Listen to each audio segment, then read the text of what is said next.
스포츠 엑스파일의 최동철입니다. 자, 이 카타르 월드컵 축구 대회가 이제 뭐 40여일 앞으로 다가왔습니다.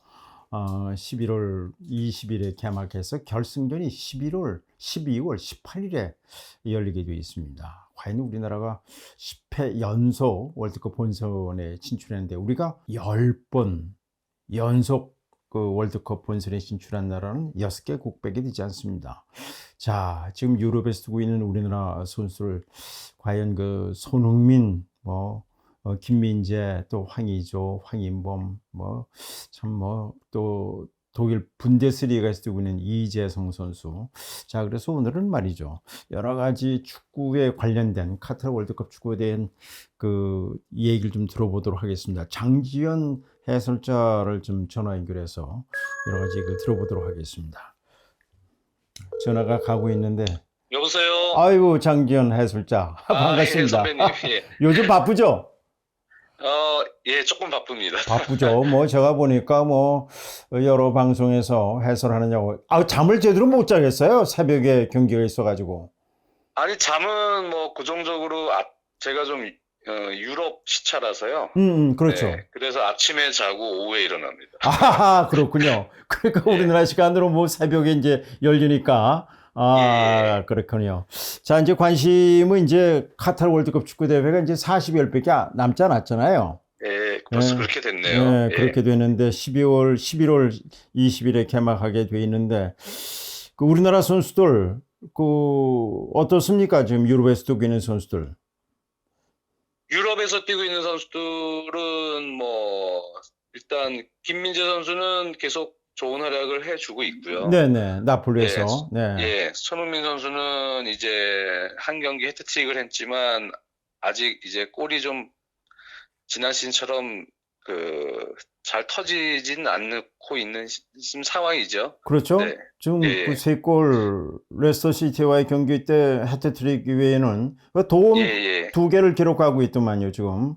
예. 예. 그 이후에는 지금 어시스트는 2개를 하고 있는데요. 예. 네, 해트트릭 이후에 대표팀 경기에서 연속골을 넣어서 네. 조금 이제 리그로 와서 북런던 더비 아스날전부터 골을 조금 더 연속골을 좀 넣어줬으면 했는데 네. 지금 지난 주말 그 브라이튼 원정이었죠. 예. 그 원정까지 해서 챔피언스리그 포함해서 3경기 동안은 아직 골은 없고요. 네. 네, 황희찬 선수는 지금 울버햄튼에서 감독이 기존의 브루노 라즈라는 감독이 경질이 됐어요. 성적 부진으로요. 어허허. 예, 그래서 일단 그 18세 이하 팀 감독이 임시 감독을 하고 있고 곧 감독이 선임이 될 텐데 네. 황희찬 선수는 근데 조금 예전보다는 기회를 더 받을 가능성이 있어요. 지금 예. 울버햄튼이 워낙 공격력이 좋지가 않아서요. 네네. 기존 주전 자원들이요. 네네. 그런 상황이고 예.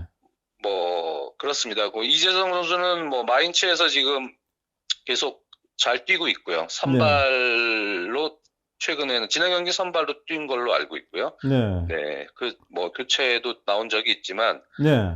몸 상태를 잘 유럽파들이 지금 그래도 대체적으로는 잘 만들고 있습니다. 네, 황인범 선수 역시 잘하고 있고요. 그 황의조 선수랑 이제 올림피아코스에 이제서 뛰고 있는데. 네네네. 그 장지현 해설자는 이제 그 유럽 축구, 특히 이제 프리미어 리그를 이제 계속 중계하고 있잖아요. 해설하고 있잖아요. 예, 어떻게 하다 보니까 좀 계속 하게 됐습니다. 예, 장지현 씨 그 팬들이 굉장히 많더라고 보니까. 자, 그리고 이제 벤투 감독이 이제 4년 2개월 동안 우리나라 대표팀 맡아가지고 지난 9월에 이제 코스타리카, 그 다음에 이제 카메룬과의 경기, 제일 관심이 있었던 것이 이강인 선수를 1년 6개월 만에 대표팀에 불러들이는데도 불구하고 일본도 뛰지를 못했단 말이에요. 예. 그거는 우리 장지현 해설자는 어떻게 보십니까? 글쎄요, 일단은 감독은 어떤 23명에 대한 엔트리는 어느 정도 구상은 하고 있는 것 같아요. 그래요? 그런 상황에서 이번에 월드컵은 3명이 더 늘어서 26명이 그렇죠. 됐거든요. 예. 네, 그 상황에서 이제 또 추가로 조커 자원들을 구상하고 있는 단계인데, 네, 지난 그 소집 때는 일단 조커로 생각을 하고 있던 엄원상 같은 카드가 그 부상으로 나오질 못하는 상황에서, 네.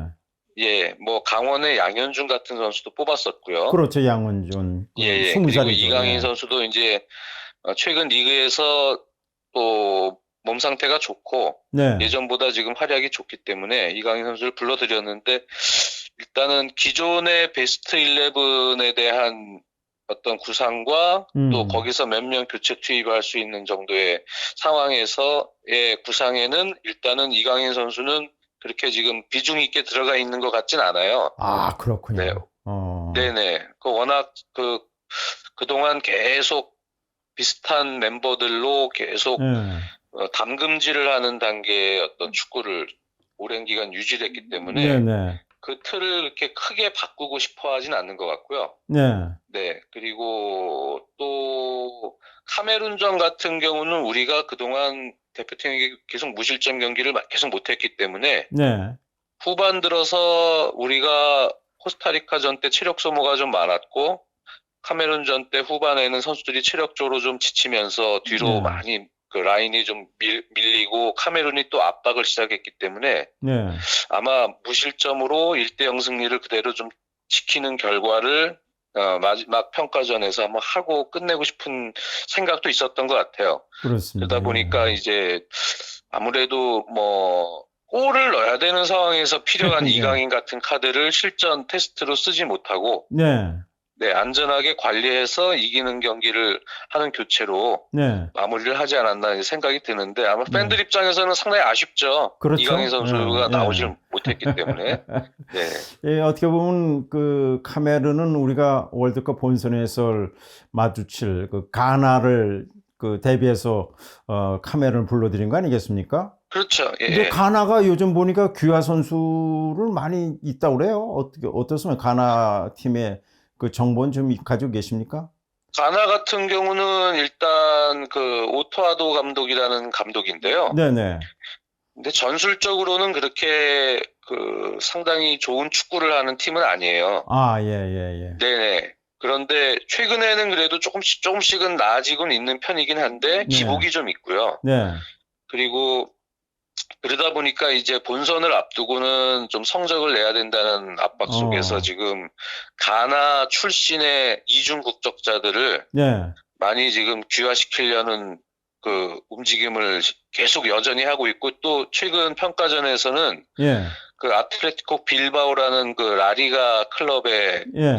소속되어 있는 공격수인데요. 예. 네, 빌바오에서 그래도 상당히 잘하고 순발력이 좋은 그 윙포드도 보고 공격도 보는 선수입니다. 이 선수를 이제 대표팀으로 불러들였고요. 네.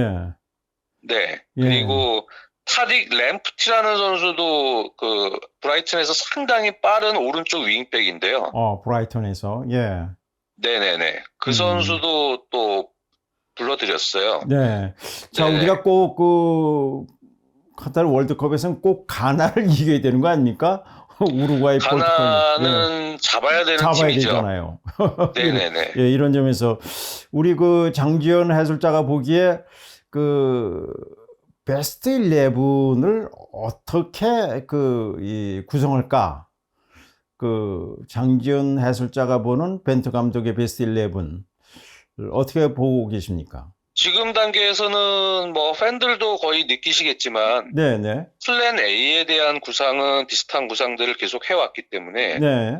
그 플랜 A는 뭐 최근에 김진수 선수가 뭐 많이 뛰면서 약간 뭐 체력적으로 또 약간 피로에 대한 부분 때문에 부상이 있긴 했지만 네. 리그에서 예. 역시 김진수 선수가 왼쪽 수비로 들어가면서 수비에 후어백으로 네네. 놓은 거죠. 예. 그리고 경험이 풍부한 김영권과 그리고 네, 또 김영권. 잘하고 있는 김민재 선수 김민재 선수의 뭐 수비 네. 핵이고. 예. 그 중심으로 포백이 들어가고 오른쪽 수비에 대해서는 아마 경기 상황에 따라서 네. 그날 컨디션에 맞춰서 김문환이 됐던 김태환 선수가 됐던 혹은 이제 윤종규 같은 윤종규 선수는 선수. 좌우 풀백을 다 볼 수가 있기 예, 때문에 예. 뭐 그런 카드로 뽑았는데 뭐 그런 선수 중에서 아마 초이스를 하지 않을까 보고요. 뭐 골키퍼는 뭐 김성규 선수가 그냥 쓰겠죠. 예, 김성규 키퍼가 넘버원 키퍼입니다. 예. 네. 그리고 허리 부분에서는 어떻게 허리에는 뭐 큰 정우영 선수를 정우영 두고, 선수. 예. 네. 그리고 이제 빼놓을 수 없는 황인범 선수와 예. 예, 이재성 선수를 이재성. 같이 두는 상황에서 손흥민, 황의조, 황희찬. 네. 예. 그렇게 3톱을 구성하는 게 원래 플랜 A였는데요. 네네. 네. 근데 최근 평가전에서는 이제 황의조 선수가 사실 요즘에 좀 부진하죠? 예, 좀 부진한 편이거든요. 네네네. 네. 그러다 보니까 황의조 선수 없이 조규성을 넣기는 조금 부담스러운 느낌도 있는 것 같아요. 예, 조규성 그러다 선수. 보니까 요즘에는 지난 6월에 칠레전에서 한번 테스트했던 손흥민과 작은 정우영 선수요.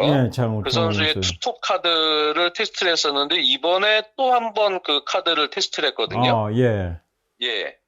그러니까 아마도 그 카드 손흥민이 투톱에 들어가면서 작은 정우영이 그 세컨 스트라이커 같은 롤을 맡는 그러한 4-4-2 운영도 요즘 분위기에선 가능하다고 봅니다. 네. 지금 우리 시청자 여러분께서 이제 작은 정우영 뭐 이렇게 얘기하니까 지금 정우영 선수가 이제 그 독일에서 뛰고 있는 선수가 있고 저 아랍에서 뛰고 있는 선수가 있잖아요.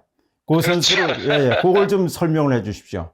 예. 작은 정우영 선수는 현재 프라이부르크에서 뛰고 있는 22살의 젊은 선수고요. 프라이부르크 정우영. 프라이부르크에서는 이제 리그에서 교체로만 이제 나오는 선수긴 하지만 지난 시즌에 선발로 많이 뛰면서 상당히 활동량이 많고 또 파괴력 있는 돌파 능력을 가지고 있습니다. 거기에 득점 능력도 있고 지금 폼이 계속 올라오고 있기 때문에 상당히 이제 우리 앞으로 미래 공격 자원에서도 중요한 역할을 할 수 있는 그 선수가 그런 이제 상황이고요. 프라이부르크에서 뛰고 있는 정우영 선수. 또 한 명의 정우영 선수는요? 또 한 명은 이제 또 한 명의 정우영은 역시 중동에서 뛰고 있는 큰 정우영 선수죠. 네, 그 선수는 이제 그 수비형 미드필더 자원입니다. 카타르에 있는 알사드라는 클럽에서 지금 오랫동안 뛰고 있거든요. 그 선수는 이제 수비형 미드필더입니다.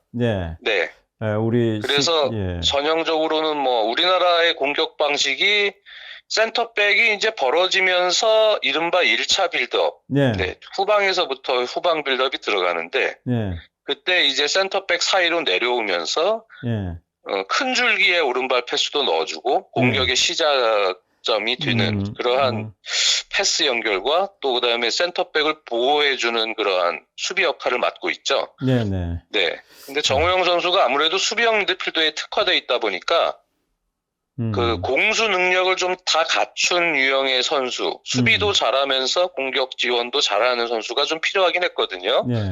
그런 선수로 이번에는 손준호 선수를 불러서 손준호 선수가 상당히 좋은 능력을 보여줬어요. 황인범 선수랑. 그래서 손준호 선수도 아마 월드컵에서는 정우영 선수와 교대로 아마 투입이 될 가능성이 꽤 높습니다. 우리 장지현 해설자가 보기에 우리나라 월드컵 대표팀 벤투호가 16강 진출 가능성은 어떻게 보십니까?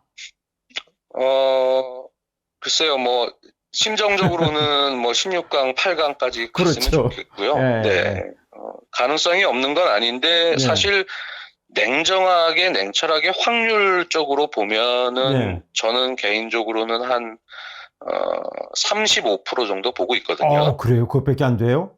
35% 한 40% 정도요. 그러면 우리가 그 11월 24일에 그 우루과이가 첫 경기 아닙니까? 그렇죠. 우루과이랑 첫 경기입니다. 그리고 28일에 이제 그 가나고 12월 3일에 이제 마지막 그 포르투갈과의 경기인데 포르투갈전. 그 우리가 16강 진출을 하려면 어떻게 돼야 되나요? 첫 번째 우루과이도 상당히 안정적으로 플레이를 하는 팀이에요. 그렇죠. 점유율을 많이 갖고 플레이를 하는 팀입니다. 그리고 수비적인 밸런스가 좋고요. 거기서 우리가 무조건 이기든가 비교해야지 지면 안 되잖아요. 첫 경기가 중요하죠. 그렇죠. 네, 첫 경기가 두 번째 경기, 세 번째 경기의 경기 컨셉에 영향을 미치기 때문에 네, 예. 네, 그래서 첫 경기를 어떻게든 잡는 게 좋은데 뭐 그렇죠. 쉬운 상대는 절대 아니고요. 그렇죠. 우루과이가 뭐. 네, 요즘에 레알 마드리드에서 최고의 활약을 펼치고 있는 발베르데 같은 선수가 예. 지금 허리에서 밑에서 1차 빌드업부터 공격 가담까지 많은 역할을 수행을 해주고 있고요. 예. 또 다른 수아레즈 같은 선수는 상당히 이제 나이가 먹어서 수아레스, 예전 예. 전성기랑은 안 나오지만 그렇죠. 수아레스. 다르윈 누네즈 같은 리버풀에서 뛰고 있는 공격수들 폼이 이제 조금씩 올라오고 있거든요. 네. 그렇기 때문에 이 팀은 조직적으로도 매우 우수한 팀이고 상당히 상대하기 힘든 팀입니다. 아. 지난번 이란이 한번 이기긴 했지만 이란이 네. 계속 수비만 하다가 네. 한 번 공격해서 그 크로스가 어떻게 떨궈져서 이기긴 했는데 이란은 아예 그 대놓고 수비를 했는데 제가 볼 때는 그 벤투 감독은 수비를 하다가 실리적인 운영을 하는 스타일은 아니거든요. 예. 네, 그러다 보니까 이제 우리가 볼을 끊겼을 때 우루과이의 빠른 공격 전환에 어떻게 대처할 수 있느냐, 실점을 어떻게 최소화시킬 수 있느냐도 상당히 중요한 요소라고 봅니다. 아, 야, 정전 해설자가 35% 그렇게 우리 냉정하게 얘기하면 예. 그 정도죠. 예, 그러니까 우리 네. 시청자 여러분께서는 그거는 이제 전 세계에 있는 모든 그 월드컵 관련된 전문가들이 그렇죠. 볼 때 예. 아마 그 정도로 볼 것 같아요. 아, 네, 저도 마찬가지지만 냉정하게 이 대한민국이라는 그 사람 입장이 아니고 그렇죠, 물론. 그냥 객관적으로 봤을 때는 그렇고 예. 뭐 근데 우리나라 또 그 기운이 있잖아요. 그럼요. 이런 게 또 잘 통용이 되면 예. 뭐 충분히 뭐 3할 오픈 4할 타자가 안타 칠 확률이니까요. 그렇죠. 네. 아유, 그러니까 오늘, 뭐 예. 충분히 뭐 만들어낼 수 있는 또 아주, 확률입니다. 예, 아주 송곳 같은 우리 해설을 해주셨습니다. 장지현 해설자 자주 좀 모시도록 하겠습니다. 오늘 수고하셨습니다. 아, 예, 감사합니다. 네. 아, 지금 뭐 장지현 해설자하고 얘기를 나눴습니다만 35%밖에 되지 않는다. 아, 우리 시청자 여러분께서는 조금 실망을 하지 않을까 이렇게 생각합니다. 이것은 아주 냉철하게 이 해설자 입장에서 얘기하는 것이고요. 우리가 보시죠. 우리가 2002년 한일 월드컵 축구대회 때 오로지 한 번만 이겼으면 하는 것이 희망이었습니다만 4강까지 가지 않았습니까? 그리고 2010년 남아공 월드컵 대회 때 우리가 16강까지 갔어요. 그때 허정무 감독이 그때 우루과이한테 다 1대2로 졌습니다만 이거 아쉬운 감이 있었습니다만은 모릅니다. 뭐 앞으로 한 40여일 남아 있으니까요. 계속해서 우리나라 선수들 뭐 지금 중동에서 열심히 뛰고 있고요. 국내에서도 아주 재미있지 않습니까? 이런 점에서 우리 시청자 여러분들의 많은 관심과 함께 응원을 보내주시면 우리가 10회 연속 우리 월드컵, 그러니까 지금까지 우리가 11번째 월드컵에 나가게 되는 겁니다. 이런 점에서 앞으로 많은 관심을 쏟아 주실 것을 부탁을 드리겠습니다. 오늘은 여기서 줄이겠습니다. 건강하십시오.